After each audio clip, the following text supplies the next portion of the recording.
quiet winter evening, a young man named Daniel sat alone in his living room. The house was silent, except for the faint ticking of the old clock on the wall.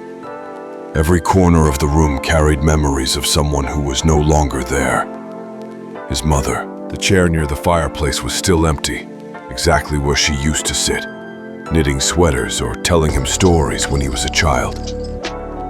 That chair had become more than just furniture. It was a reminder of the warmth he once had and lost too soon. Daniel had always been close to his mother.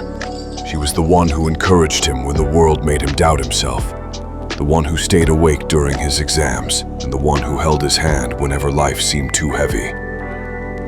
But cancer had taken her away, leaving him with nothing but silence. On this night, as the cold wind blew outside, Daniel found himself staring at that empty chair, feeling an ache in his chest.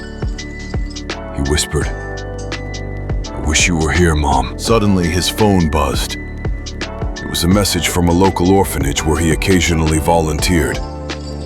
"The children miss you. Can you come tomorrow?" He almost ignored it, but then his eyes returned to the chair.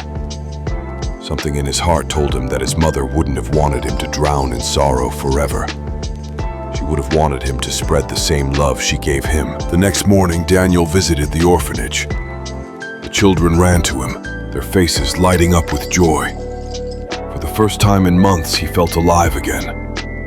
He read them stories, played silly games, and even helped them with homework. The room was filled with laughter, the same laughter he once shared with his mother. One little girl, barely 6 years old, tugged on his sleeve and asked, "Will you come back tomorrow?" Tears filled his eyes, but he smiled and said, "Yes, I promise." That night, when Daniel returned home, the chair by the fireplace no longer felt empty.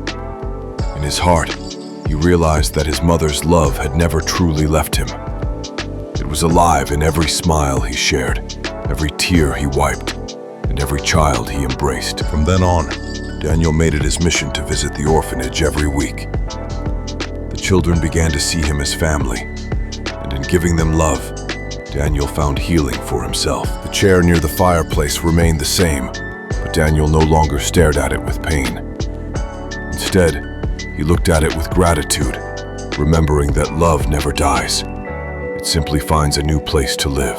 Moral of the story: even when we lose someone we love, their love lives on inside us. The best way to honor them is by sharing that love with others.